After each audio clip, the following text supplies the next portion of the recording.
Lambda functions की बात की जाए तो ये हमारे पास यूजर डिफाइंड फंक्शंस होते हैं विदाउट अ नेम।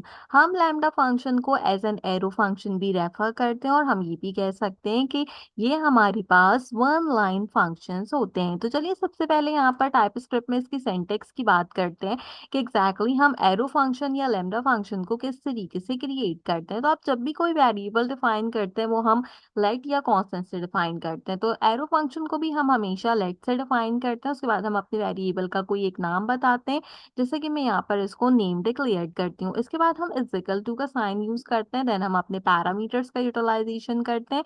इसके बाद क्योंकि ये एरो फंक्शन है तो हम इसके लिए सिंपल एरो का यूटिलाइजेशन करते हैं। जैसे मैंने एरो का यूटिलाइजेशन किया, यू कैन इजिली सी कि जो मैंने फंक्शन का नेम दिया था वो व्हाइट कलर से ग्रीन कलर में शिफ्ट हो गया। And last but not the least हम यहाँ पर अपने ब्रैकेट्स का यूटिलाइजेशन करते हैं, जिसके अंदर हम अपना कोड प्रोवाइड करते हैं। एग्जाम्पल चेक करते हैं ताकि आपको अच्छे तरीके से समझ आए कि हमारा कोड जो है वो किस तरीके से वर्किंग कर रहा है। मैं एक सिंपल ग्रीटिंग का कॉल फंक्शन बनाती हूँ जो कि वन लाइन फंक्शन होगा और उसको हम यहाँ पर लैम्डा फंक्शन में क्रिएट करेंगे। तो अकॉर्डिंग टू द सिंटेक्स हमने सबसे पहले लेट लिखा है, लेट के बाद मैं ग्रीटिंग का फंक्शन बना रही हूँ तो मैंने सिंपल ग्रीटिंग को डिक्लेयर कर दिया। अकॉर्डिंग टू द सिंटैक्स हमने इसके बाद इक्वल टू का जो है वो यूटिलाइजेशन करना है, देन अपने पैरामीटर्स को यूटिलाइजेशन करेंगे। इसके बाद सिंपल क्या करेंगे, एरो फंक्शन को लगाएंगे एंड देन अपने ब्रैकेट्स को यूटिलाइज करेंगे। अब हम यहाँ पर सिंपल अपनी जो भी हमें चीज प्रिंट करानी होगी उसको लिखेंगे। तो मैं कंसोल डॉट लॉग करूंगी, इन कंसोल डॉट लॉग कर कर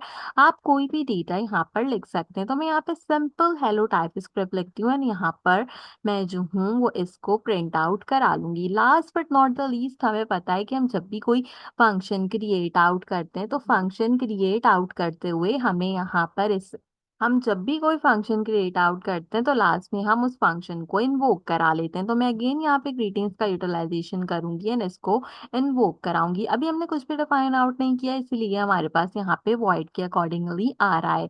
तो अब हम इसका जो है यहाँ पर आउटपुट चेक करते हैं। आउटपुट चेक करते हुए हम जो है वो ट्राई आउट करेंगे कि हमारे पास इसका क्या आउटपुट डिक्लेयर्ड होता है। इसके लिए अगेन मैं अपने टर्मिनल को ओपन अप करूंगी and यहाँ पर simple tsc main dot ts करूंगी एंड इसके बाद हम अपनी फाइल को नोड के अंदर कन्वर्ट करेंगे, जिसके लिए मैं नोड मेन डॉट js का यूटिलाइजेशन करूंगी। तो आप आराम इजीली देख सकते हैं कि हमारे पास यहाँ पे हेलो टाइप स्क्रिप्ट प्रिंट होकर आ गया। तो इस तरीके से हम सिंपल लैम्डा फंक्शन को यूज करते हैं, यूज करते हुए अपने आउटपुट्स को डिक्लेयर करते हैं। ये तो एक सिंपल सी एग्जांपल थी हमारे पास लैम्डा फंक्शन से रिलेटेड जो कि हमने चेकआउट की। अनदर एग्जांपल चेकआउट करते हैं यहाँ पर, जिसके अंदर हम देखेंगे कि अगर हमें किन दो नंबर्स के बीच में यहाँ पर कोई फंक्शन प्रोवाइड आउट करना हो तो हम उसमें एरो फंक्शन का यूटिलाइजेशन किस तरीके से कर सकते हैं। तो मैं दो नंबर्स के बीच में सम क्रिएट करती हूँ, जिसके लिए सबसे पहले हम लेट का यूटिलाइजेशन करेंगे, देन मैंने फंक्शन का नाम सम प्रोवाइड करेंगे एंड अपने पैरामीटर्स के अंदर अपने दोनों वेरिएबल्स को डिक्लेयर करेंगे। तो मैंने ए को एज अ वेरिएबल डिक्लेयर किया और उसकी डेटा टाइप बताई,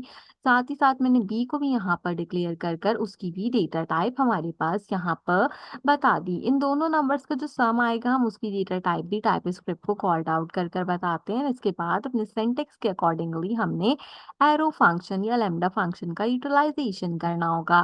देन हम फंक्शन को जैसे नॉर्मल क्रिएट करते हैं वैसे ही क्रिएट करेंगे, जिसके लिए हम रिटर्न का यूटिलाइजेशन करेंगे एंड a प्लस बी करके मैं रिटर्न की वैल्यू को कॉल्ड आउट करूंगी। Last but not the least आपने यहाँ पर क्या करना होगा कि आपने कंसोल डॉट लॉग के अंदर इसका आउटपुट प्रिंट कराना है। अगर आप चाहें तो आप सिंपल इन्वोक भी कर सकते हैं, बट मैं कंसोल डॉट लॉग के अंदर इसका आंसर पुट करा रही हूँ। तो इसके लिए मैं सम का फंक्शन कॉल करूंगी, इन सम के फंक्शन के अंदर अपने ए एंड बी नंबर की वैल्यूज प्रोवाइड करूंगी। तो मैं ए नंबर की वैल्यू 20 प्रोवाइड करती हूँ एंड बी नंबर की वैल्यू मैं 30 प्रोवाइड आउट करती हूँ और फिर हम चेक करते हैं क्या हमारे पास यहाँ पे गिवन आउटपुट हमारे पास 50 आ रहा है हमारे फंक्शन से रिलेटेड या नहीं आ रहा। तो अगेन अपना टर्मिनल ओपन अप करते हैं एंड टर्मिनल को ओपन अप करने के बाद हम सेम प्रोसेस को रिपीट करेंगे, जिसके लिए मैं tsc main डॉट ts करूंगी एंड आफ्टर दैट हम यहाँ पे नोड मेन डॉट जेएस करेंगे। तो आप देख सकते हैं कि आउटपुट में मेरे पास रिजल्ट 50 आ रहा है। तो इस तरीके से हमने सीखा कि हम